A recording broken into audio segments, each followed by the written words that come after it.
Чакай. Давай. Ние се намираме в град Сигулда, който се намира на 50 км от Рига. Да, столицата на Латвия. Ето така изглежда малък град. Население не мога да кажа колко е голямо. Като население не знам колко човека живеят. Това е гарата и автогарата. И ето така е останало от снеговете, които са се разтопили. Току-що ни казаха, че в този град живеят 11 000 човека. Това е детска площадка.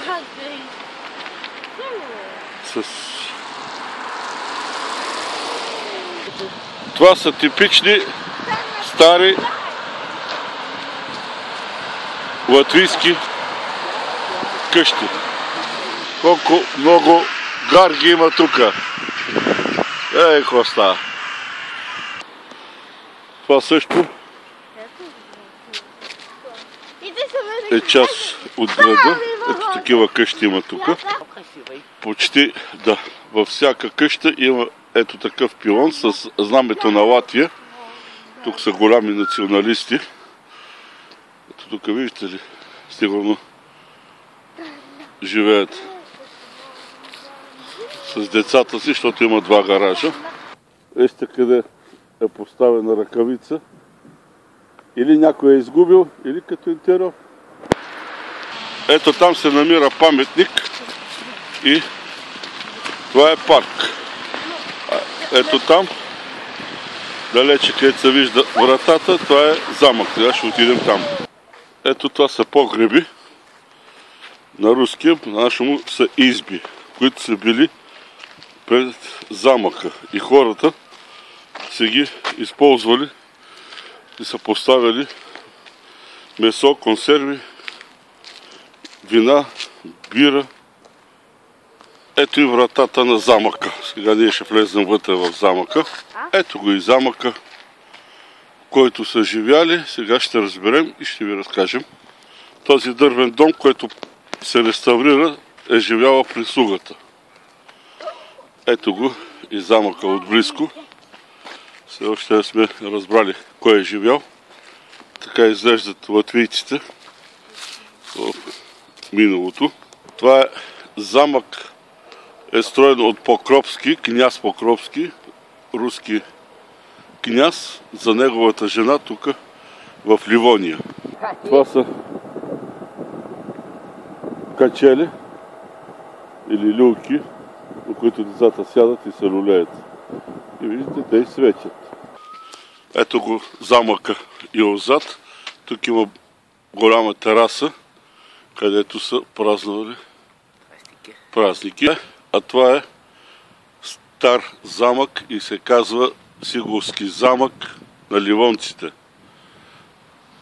И тук виждате как са обградени, как красиво са паднали дърветата, така са оставени, за да могат хората да имат представа.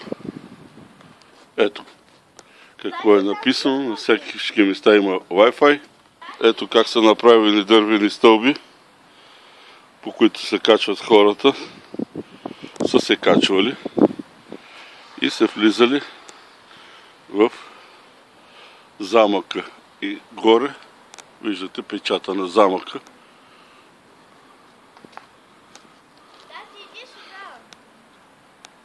Чакай пъти, бе. Това, което го виждаме сега, е дървено, реставрирано, но всичко това ще се отреставрира и ще бъде както е било. Ето, това са руини на Сигулска замъка, който ние ви показваме. Ето, това е вратата. Ето, горе виждате ли как има като копия, които са се затваряли, когато при военно положение. Ето така изглеждал замъка, която са е затваряли вратата, която била затворена. Така изглежда замъка отвътре. Това сигурно са вековни дървета тук. От тук се е влизало и оттам е имало също вход.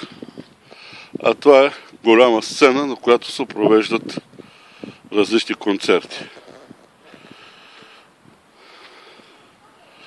Ето го замъка отвътре.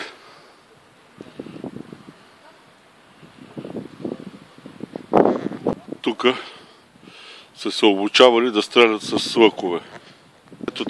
Ето така се мъчили хората, като са им ставали ръцете от двете страни, главата вътре. Така се стояли затворниците.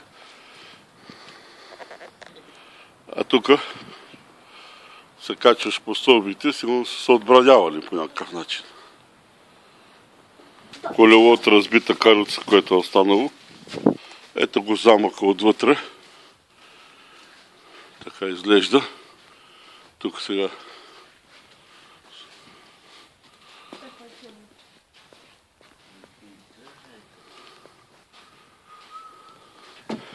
ето тук се влиза в замъка. Тук се качваш нагоре, като тунел. Свети нагоре, бе. Ето така. Тук качихме се на втория етаж. Ние бяхме там. Ето тук минахме през тази врата. И другия замък. Ето и врата. На руски, който иска, може да го прочете. Ето го входа. Там се вижда далече оръдие. За съжаление не можем да влезнем. Тук се качваме на третият етаж. Тук сме на третия етаж и от тук са стреляли с стрели. И са се отбранявали. Това е тази голяма сцена, която се вижда отгоре, където ми казах, че се събират и правят концерти, като в Стария Пловдив. Ето от тук, през тази врата, ние се качихме горе. Това е средновекова игра, мелница. Така са играли. А там далече се вижда замъка Турайде. Но там ние ще отидем друг път. Ето как изглежда перед замъка. Виждате как са обградени с река.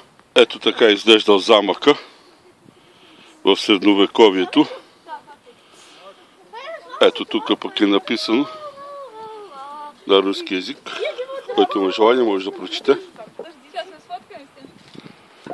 Давайте вече. Да, вече. Наталья, привет! Вас привет откуда? Из Беларуси, из Германии, из Кипра. Из Кипра. Кипр у нас закрытая страна, которую люди приехали, но тоже. Так что вам привет большой. Вам всего хорошего, солнечной погоды. У нас дождик, к сожалению, но вам солнечной погоды. И передаем привет